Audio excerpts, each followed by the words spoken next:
There's a little one-liner hidden in the midst of this massive book of Genesis, right?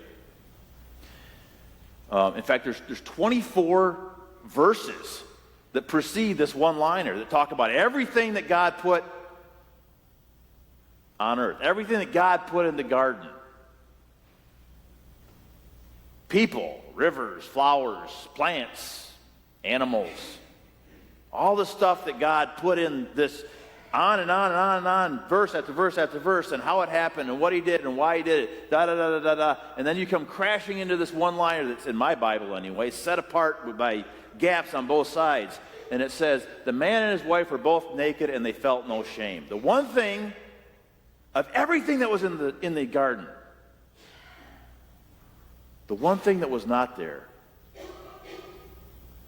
was shame. Even in the most vulnerable position a human can find themselves, completely naked, there was no shame. And that sentence by itself rocks my world. And the reason it does is because it seems to me that life today is so permeated with shame. Every human you touch, every person you come in contact with, there is shame. I could spend a day and never see a river. I cannot wake up and not face the reality of shame.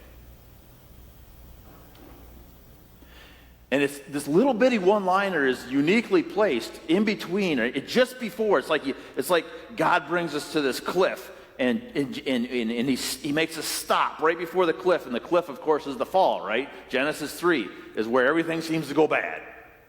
As if to say, remember, there was a day when there was no shame. Just pause before we go careening down the hill into the world we live in now. I'm often challenged as I talk about shame a lot, and I'm often challenged with a kind of a strange argument about which came first, shame or sin, right? And I'm a really argumentative type, and I've always argued that shame came first. At the end of the day, I'm not sure it matters, other than the fact I like to argue about it. By the way, if you ever come across somebody who always needs to be right, myself included, the reason that is because we have a sense of shame inside of us that if we're wrong, we're stupid. So the serpent shows up, he's challenging, Eve on the whole, the tree thing, the fruit thing, and everything else. And does anybody know the line the serpent uses to convince Eve to take the fruit? Who said that? You can be like God. Now let's translate that into human speak. What is he really saying, the serpent? There's something wrong with you now. This is the first self-improvement book, and it came from Satan. Satan, I argue, actually introduces the opportunity for shame right here for humanity. There's something wrong with you, and I can help you fix it.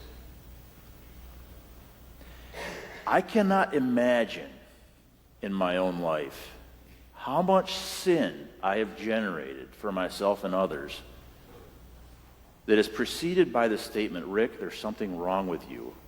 We need to fix it. Rick, there's something wrong with you. We need to be better. Eve looks at the fruit, and she sees how it's helpful for gaining wisdom. Why does Eve need wisdom? Anybody know why Eve needs wisdom? What's that? Because she's not smart. Somebody has just convinced this woman that she's stupid. And in fear, I argue, of fear of her own stupidity, she says, and all of a sudden you realize, I think, you realize shame is seeking into God's creation. And once shame has begun to bring itself into our world, sin, bam. That fast. What happened after she sinned? What happens right after that? Can't quite hear you. What happens right after she eats Adam and Eve eat the apple? They hide. Why are they hiding? I saw your mouth move, but I can't hear what you're saying. They're naked. I'm freaking naked. Holy cow, I'm naked. I am naked, and I'm frankly not very attractive naked. Humanity hides from humanity. We attempt to cover our ugliness with everything. I actually believe that I attempted to cover my ugliness with ministry. Why not? Right? We attempt to, I'm a employee in corporate America. I attempted to cover my ugliness with productivity. Climbing the ladder. Becoming somebody. It's amazing to me how similar the church and corporate America are. The further you go up the ladder, the more praise you get. And the more praise you get, the more hungry you get for that praise. Because somebody is affirming the possibility that I might actually be somebody. The church loves me. Corporate America loves me. Corporate America pays better. Side benefit. And the more they love me, the more I work. The more I work, the more they love me. It's a great system. It's all based on shame. My fear.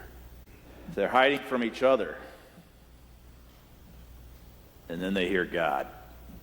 And they run from God. Anybody remember why Adam says he was hiding from God? He was afraid. Why was he afraid?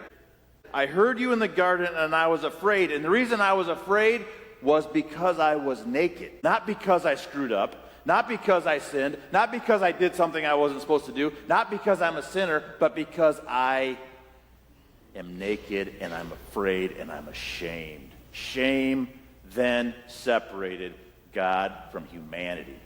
Humanity from God. And that, by definition, by the way, is called hell.